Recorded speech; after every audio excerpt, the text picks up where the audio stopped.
Você já parou para se perguntar como é que a incerteza ela se transforma num processo de ansiedade? Eu estava lendo esses dias um artigo e ele estava falando mais ou menos desse processo, desse ciclo da incerteza. O que que acontece? Você tem ali um momento de apreciação da ambiguidade como uma ameaça, ou seja, eu olho as coisas ambíguas, não só antagônicas, mas ambíguas, de uma forma muito temerária. Então ela se torna uma ameaça porque eu não tenho clareza sobre aquela informação. Essa falta de clareza que gera esse sentimento de ameaça, ele vira um processo de vigilância, que é a ansiedade em si. Essa vigilância ela gera uma varredura por ameaças reais, então ela começa a fabricar sinais de ameaça, de perigo. Então, num primeiro momento, o teu cérebro ele olha para aquela informação, ele não entende o que, que é de fato aquela informação, começa a caçar ambiguidades sobre aquilo, faz a varredura dessas possíveis ameaças, ele fabrica ameaças, ele aumenta, ou seja, ele hipervaloriza todos os detalhes que você criou ali dentro do teu processo. Isso vira uma prova de ameaça, ou seja, ele fala: ah, então é isso aqui é ameaçador, isso aqui é ruim. Essa hipervalorização desses detalhes, que muitas vezes estão equivocados, gera uma simulação interna de cenário negativo. E a mente ela começa a tentar resolver esse cenário com antecipação. Ou seja, ela criou um cenário de uma informação que ela não tem, que ela também teve que criar do nada, e ela cria uma solução de um cenário hipotético que também foi criado novamente, para que depois ela de fato cheque e busque alguma forma de reasseguração. E isso vai virando um ciclo. Então você tem ali a apreciação da ambiguidade, você tem o processo de vigilância, a hipervalorização dos detalhes ameaçadores, a simulação de cenários negativos e a checagem e regulação para essa reasseguração emocional. Você já percebeu o quão louco é a nossa cabeça no sentido de, cara, a minha mente ela fabrica os próprios problemas e as próprias soluções para os problemas imaginários que ela mesma acabou de fabricar. Não faz menor sentido o organismo funcionar dessa forma, mas é assim que ele evoluiu e é assim que ele continua evoluindo. E aí, só para a gente entender mais a fundo o que é essa apreciação da ambiguidade. O que acontece aqui?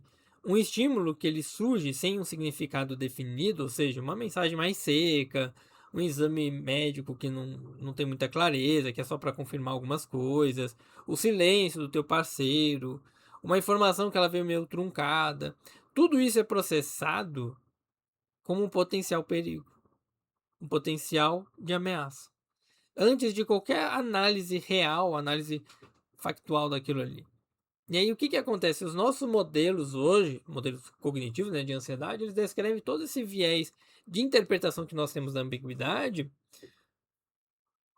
como algo, não como algo de estímulo neutro de fato, mas um estímulo que surge já sendo validado ou valorizado moralmente. Então, você começa a ver que essa avaliação de ameaças, ela não acontece porque eu de fato chequei a informação, mas porque eu já tenho esse viés de interpretação ameaçador. Essa reestruturação, que é o que a gente faz, a reestruturação cognitiva, quando a gente foca nela, por exemplo, na geração de interpretações alternativas, não para provar que está tudo bem, mas para a gente tentar restaurar ali uma certa variabilidade de estímulos, interpretações e desenvolvimento, você começa, por exemplo, uma pessoa que tem tag, essa pessoa ela começa a melhorar. Ela começa a ter mais flexibilidade. Quando eu mostro para ela que aquele cenário que ela imaginou não é o único e você tem milhares de outros caminhos possíveis, isso, né, diante de vários protocolos ali de terapia, fica muito mais fácil de ser trabalhado, de ser desenvolvido, do que simplesmente acreditar na primeira ideia que vem, que é a nossa tendência. Principalmente pessoas que têm maior rigidez cognitiva, né? Pessoas que têm, por exemplo, autismo, né? Altea, tem o próprio TAG, tem algum transtorno associado à questão de toque, né? Transtorno obsessivo compulsivo. Então, essas pessoas que têm maior rigidez cognitiva, elas não conseguem ter esse vislumbre de, cara, isso aqui pode ser milhares de informações. Não, isso aqui é isso, ponto. E ela vive aquilo ali de uma maneira muito ruim. Só que aí o que acontece? Esse processo de ameaça que nós temos, esse viés que surge, ele dá vazão para nossa vigilância acontecer. O que é vigilância? Só para você entender. A nossa atenção ela passa a ser capturada automaticamente por qualquer estímulo que possa, até naquele contexto ali, conter informações reais de perigo. Só que não são informações concretas, são informações que eu considero reais, mesmo que elas sejam equivocadas. Tem uma meta-análise que ela saiu em 2007, que ela demonstrou, por exemplo, vários viés atencionais de maneira consistente para esses estímulos onde a relação de ameaça em pessoas mais ansiosas era muito maior, com a captura da atenção ocorrendo em estágios de processamento muito mais leves. O que isso quer dizer? A pessoa ela já entrava num viés de sentir ansiedade antes mesmo de ter uma informação concreta, uma informação factual sobre aquele processo que ela está vivendo, sobre aquilo que está acontecendo. E aí é o que a gente faz em alguns treinamentos de redirecionamento atencional, ou práticas de atenção plena, né, mindfulness, meditação, imaginação ativa, visualização, escrita terapêutica, ou seja, eu tiro a atenção de um ponto e boto para outro, mostra que as pessoas que conseguem reduzir essa captura da atenção automática, ela reduz também os sinais de ameaça. E reduzindo os sinais de ameaça, ela consegue ter mais daquela flexibilidade ali que a gente comentou. Ou seja, minha mente capturou aquela ameaça. Eu trabalho a reação corporal que eu tenho, a reação emocional ou cognitiva que eu tenho, diminui o efeito. Diminuindo esse efeito de captura, de vigilância, eu consigo lidar melhor com aquela ansiedade. Só que quando eu não faço isso, o que acontece? A hipervalorização desses detalhes. Ou seja, todo dado que eu tenho vira uma prova, e aí a gente fala do viés de confirmação, vira uma prova de que eu estou certo. Então aquelas informações neutras, tom de voz, o horário da resposta, a escrita, tudo aquilo ali ele passa a ser tratado como uma evidência de que algo realmente ruim está acontecendo. Ponto. Bom. Ah, porque fulano falou assim. Ah, porque. Mas fulano fala assim sempre? Não, fala. Ah, tá. Entende? Eu começo a questionar algumas ideias. E esse efeito que a gente tem da hipervigilância, né, nesse sentido, da hipervalorização, perdão, ele é um efeito emocional, que é associado ao viés de confirmação, aumenta a nossa intolerância à incerteza. Ou seja, quanto maior a minha intolerância à incerteza, maior a tendência a processar uma informação de uma informação ambígua de forma tendenciosa. Ou seja, quanto menos eu consigo lidar com as incertezas da vida, mais fácil de eu afirmar verdades incontestáveis e lembrar seletivamente de conteúdos de ameaça. Eu só lembro daquilo que me interessa. Bom, eu só lembro daquilo que faz sentido para mim ou para o meu estado interno. E aí entra uma técnica que a gente chama de difusão cognitiva, que é basicamente você olhar para a realidade factual que você tem.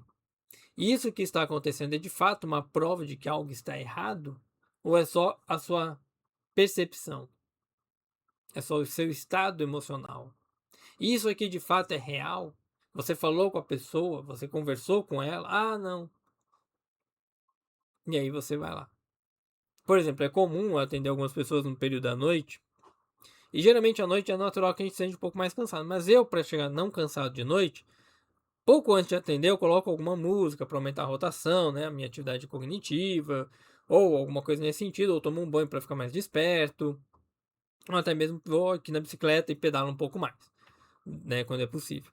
Mas é normal a pessoa vir e ela estando cansada, ela chega assim: você tá meio cansado hoje? Eu falei: não, tô bem. Tipo, eu tô aqui, com a cara normal. Não tô rindo, não tô gargalhando, não, tô com a cara normal. Mas a pessoa tá cansada, então ela projeta essa informação no outro. E aí essa projeção faz com que ela trabalhe aquilo ali internamente. Entende? Então são coisas que a gente tem que ter um certo cuidado. Até onde determinados comportamentos, determinados estímulos, eles de fato fazem sentido. Até onde eles fazem sentido com a realidade que nós estamos vivendo. Ok? Um outro elemento que acontece na nossa quarta etapa é a simulação. Essa simulação de cenários hipotéticos associados ao negativismo, ao pessimismo, né? Ou seja, a preocupação com uma resolução mental, ela faz o seguinte: a pessoa está lá naquele estado de hipervalorização, que ela já começou a captar informação aleatória, confirmando tudo aquilo ali com o próprio viés. Esse indivíduo ele passa a gerar mentalmente múltiplos desfechos para aquela realidade que ela está criando, todos eles associados a um pessimismo, ou seja, a um estado negativo, como se tivesse de fato se preparando ou regulando emocionalmente para resolver o problema. Só que aquele problema nem aconteceu, ele não é real. Só que mentalmente, aquela pessoa que vai lá no banheiro e fica no chuveiro lá respondendo milhares de comentários, tal, tal, tal. Cara, já foi. Já foi. Já foi. Já foi. Já. A preocupação, a gente tem um autor que ele fala muito isso, que é o Borkovec, acho que é esse o nome dele, Borkovec. Ele fala sobre a teoria da esquiva, né? Que é a gente evitar determinadas situações, evitar determinadas questões na nossa vida de modo geral. E ele propõe que a preocupação ela funciona como uma forma de processamento verbal, conceitual, para evitar o processamento emocional mais completo e geralmente mais desconfortável. Geralmente mais desconfortável. Então o que que acontece? A pessoa ela tem imagens de ameaça e ela troca se expor a essas imagens por uma crônica que ela conta sobre aquela situação. Então ela começa a narrar, a presenciar mentalmente, a visualizar, melhor dizendo, todo aquele processo. E aí o que que a gente tem aqui como técnica para lidar melhor com isso? O adiantamento estruturado desse processo, dessa preocupação, é uma ótima forma de você lidar com ela. Então, eu pegar e escrever sobre esse cenário e olhar assim, o quão disso aqui é real e o quão disso aqui não é real. Aí eu começo a registrar aquela preocupação de uma forma mais consciente. Eu começo a olhar o que é real e o que não é. Eu adio deliberadamente, ou seja, intencionalmente, todo o engajamento ativo para aquela situação, para aquela atividade. E agora eu consigo lidar com ela com mais facilidade. Eu consigo entender ela melhor. Que é o que eu sugiro para muitos clientes meus, que é o seguinte: pô, você tá passando por uma situação ruim, você quer resolver um problema, sei lá, com seu namorado, seu marido, seu trabalho, ou coisas do tipo, senta e escreve. Escreve um pouquinho, o que, que você queria falar com essa pessoa, o que, que você pensa em conversar com ela, quero falar isso, isso, isso. Escreve sobre. E apresenta. Troca ideia. Com base na escrita. Fica mais fácil. Fica mais fácil. De você se desenvolver, de você evoluir, e assim você chegar de fato onde você precisa. Porque quando você entende isso, que a escrita ali ela vai funcionar como uma técnica de simulação e resolução também, porque a preocupação em si ela não é um problema, mas você não saber o que fazer com ela é um grande problema, você pode conseguir lidar melhor com ela. E aí nós vamos para o nosso último ponto, que é o comportamento de segurança. A checagem e a busca dessa reasseguração. O que, que acontece? Nós, enquanto pessoas, buscamos novamente a confirmação daquelas informações. E aí vamos para revistas, vamos para terceiros, né, para outras pessoas, vamos para outros meios, vamos para lugares que de fato aquela informação está lá, ela é concreta. E essa busca por segurança é o que faz a nossa regulação efetivamente acontecer. O problema é que, por mais que isso possa ser até um processo preventivo em alguns momentos, se eu não trabalhar aquele estado de ameaça anterior, esse alívio imediato que eu sinto pela checagem de algumas informações equivocadas, ou seja, estou checando informação equivocada em cima de equívoco, ele reforça o comportamento, ele não reforça ele não muda o comportamento. Não é um exemplo idiota, mas é uma coisa que acontece muito com alguns psicólogos, e já aconteceu comigo também. Você faz um comentário, aí a pessoa vai lá e te cancela entre elas, né? Ela critica o seu comentário. Aí ela fala assim: ah, um psicólogo falando isso. E como a população não sabe pesquisar um CRP, onde está o registro do psicólogo, alguém vai lá e fala assim: ah, nem registro esse cara tem. Porque ela não sabe pesquisar. Ela não sabe como é que faz essa pesquisa. Aí essa pessoa fala que ele não tem registro, e todos os outros possíveis falam assim: é, realmente, eu procurei aqui, não achei. Fui no de São Paulo, não achei. Porque todo mundo só mora em São Paulo. Então, assim, começa a virar um negócio caótico que gera o alívio. para aquela crença errada, entende? A mesma coisa, a mulher acha que está sendo traída, e a mesma coisa acontece, ela começa a caçar pelo em ovo, por aí vai, e na cabeça dela ela está sendo traída. Então ela começa a buscar cada vez mais informações, e esse alívio oriundo dessas informações equivocadas reforça o comportamento dessa hipervigilância, dessa incerteza, dessa insegurança. Empresário, empreendedor passa pela mesma coisa. Quero começar um negócio. Aí ele vai lá e estuda sobre o negócio. Aí ele vê que não sabe uma coisa. Aí ele vai, vou estudar sobre isso. E ele fala que a partir daquele momento que ele não sabe X, ele realmente não pode abrir um negócio porque senão vai dar errado. Aí quando ele começa a estudar X e vê que tem um mundo de informações, ele fala, viu? Realmente eu não poderia ter feito sem isso aqui. Não, cara, você poderia. Você poderia. Só que por você buscar mais informação, você está reforçando mais esse estado de insegurança. E é esse estado que vira um mecanismo de auto-perpetuante, né, uma auto-perpetuação deste processo ansiogênico que você vive, né, dessa incerteza constante, ela faz com que você não se desenvolva. Tá, Rafael, então o que eu tenho que fazer? O que a gente chama de experimentação comportamental. Ponto. Tem um livro muito legal, ele está ali em cima, e ele se chama Pequenos Experimentos. E ele fala justamente sobre esse processo de experimente pequenos atos sobre aquilo que você quer desenvolver para que você chegue onde você almeja. E aí o que acontece? Você vai resistindo de maneira deliberada, de maneira intencional, ao comportamento de buscar segurança automática. Ou seja, não ficar checando toda hora, não ficar pedindo reasseguração, nem validação, nem nada. Você só vai fazendo. E à medida que você vai fazendo, a sua resistência e intolerância ela vai crescendo, desenvolvendo. E aí, à medida que você se expõe mais, essa exposição ela vira uma prevenção de resposta situada naquele comportamento de checagem e reasseguração que você estava tendo antes. Ou seja, eu aceitar que a vida pode ser só isso, e tá tudo bem, aceitar que a vida pode ter pontos altos e baixos e tá tudo bem, me faz sentir melhor com relação à própria existência. Me faz eu sentir melhor, de fato. Então, esse é um ponto que as pessoas ignoram. Por que a gente fica inseguro? Porque a insegurança ela vem da falta de informação. Ponto. Eu preencho a informação com sensações e sentimentos que não estão muito bem elaborados. Eu busco mais detalhes, eu busco não só mais detalhes, perdão. Eu valorizo mais os detalhes que eu encontro, mesmo que equivocados, para gerar uma sensação de alívio.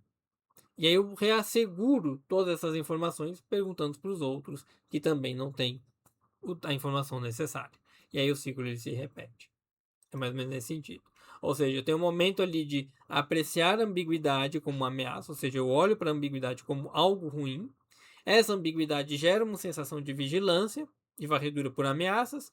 Eu identifico esses potenciais pontos de ameaça, valorizo eles, crio cenários hipotéticos e reasseguro os cenários com outras informações, seguindo todo o meu ciclo.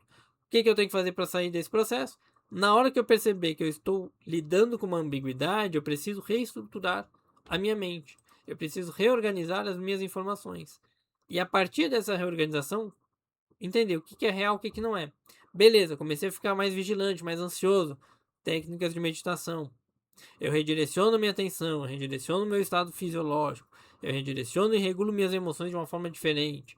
Então, alivio aquela tensão física e mental que eu tô sentindo. Beleza. Rafael, eu tô num estágio ali, cara, tô percebendo vários detalhes, tá tudo se concretizando, tá tudo virando verdadeiro. Não. Eu paro, escrevo aquilo ali, começo a observar o pensamento sem me fundir a ele.